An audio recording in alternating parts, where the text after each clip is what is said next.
Phoebe avumye abantu oba kiki ekimunyiizizza. Phoebe avudde mu mbeera n'akola akatambi nga kakuvuma buvumi.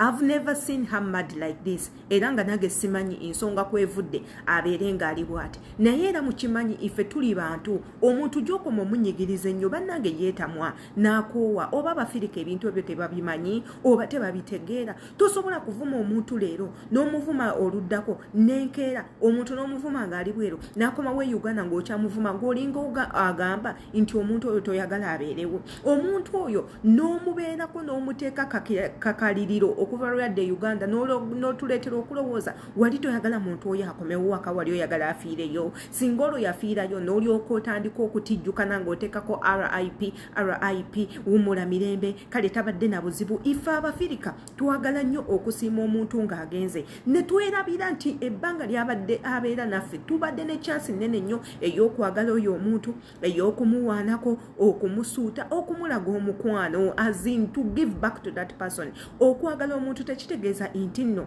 ayina kukolera gwe by'oyagala.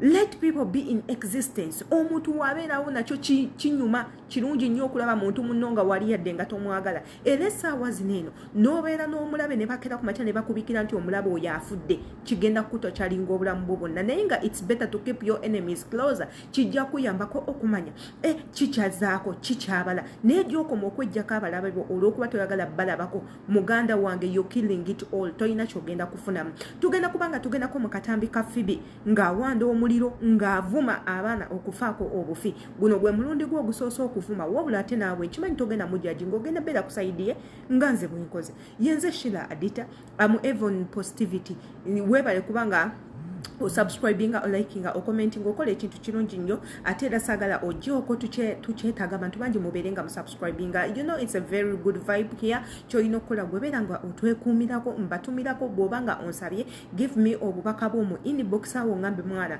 tumirako ku maama wange tata wange omwagalwa wange nja kuba nkikola ate nzaani nsangayo ku Facebook nkozesa Sheila Adita page ku TikTok Sheila Adita 1 ne beinene jangu obeerenga onsalako wali tubeerenga tunyumira. Let's be friends. Katugendako mu katambi kamwana mwala Phoebe tuwulire ebimuvaamu ate era tukomewo nako tukadiscussingeko. Oluzungu genda olutwale ewammwe ku sowaani gasiyana mwanta madda.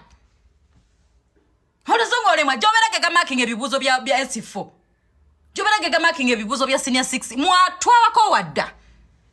Every time you pick mistakes a person who doesn't care about my English. It is not in my language. Ndi mugwere nzwa budeka. If I make a mistake in Rugwere, then it's when you can say you don't know. Tinta kabe kumanyirira ndi mukowu mwansinyire mundi anu mwansinyire. You know? Mwansinyire abajaji bakunu mwansinyire. If I make any mistake in Rugwere, complain. In Ruganda, complain. But you're here munkakako oluzungu lwe nasoma obukulu. Lwesakuliramu.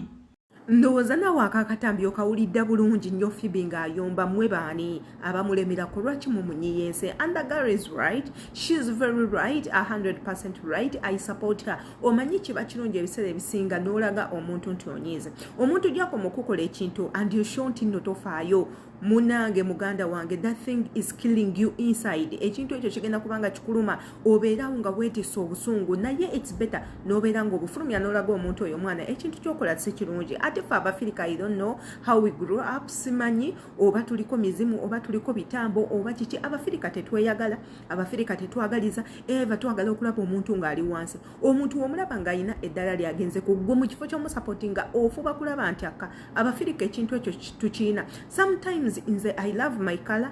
I appreciate being an African. Na yet there is something bad about Africans that I don't really like. There is something bad about Africans that I don't really like. Era ng'ekintu ekyo kukimu inkwe butaagaliza ifitina inge omuntu n'obeerawo n'okyawa omuntu nga talina kye yakola. Era in the same picture nina akatambi akamu ke nasharinga kungwa omwana Kadaama ali mu nnyumba. Listen, omwana Kadaama ali mu kiyumba kya muwalabu tamanyi embase weeri tamanyi namba ya mukama we tamanyi bimukwatako yadde bikwatagana ku mukama we. Nakola akatambi ng'ali mu kuvuma Phoebe n'agamba yamutamata mwagala amufaananira ng'embizzi buli wamulaba asese mawulire naye ng'omuntu gwavuma tamumanyi tamusisinkanangako, Phoebe tamuvumangako, naye gwe olikodinza akatambi oli ku muno omuvuma n'ogaba buli w'omulaba obusesema ye kifaddi. Imagine ogamba kifaddi omuntu gw'otamanyi igwe tubeera tulina kulowooleza ki, sincerely speaking. Bw'ofuna ekizibu ng'ate oyagala muntu kuyamba, Phoebe is the best person to come to, is the best person to run to. Lwaki? She's a media personality, ayina kulinnya, ayina ku fame, ayina ku accounts enkulu. Ye muntu gwosobola okugamba mwana tupostingireko omwana ono yeetaaga buyambi n'akikola naye agenda kuyamba atya nga wakola akatambi ng'oli mumuwe mulamuwemula omwagaliza ntaana. Same applies to Micho Israel. Micho Israel yatugambye nti yafunye omwana ng'ayagala kumuyamba kudda waka. Omwana oyo ng'ayina kuyita mu muntu ogwo Micho Israel, naye omwana oyo nga yakolako akatambi ng'ali mu kuva Micho Israel n'amulangira okulya ebisiyaga, n'amulangira obubbi, n'amulangira okusima emirambo okujjayo emirambo mu ntaana, era n'agamba ekyaleeta Micho Israel okweyerusa lwa nsonga yaliko ebisiraani by'emirambo.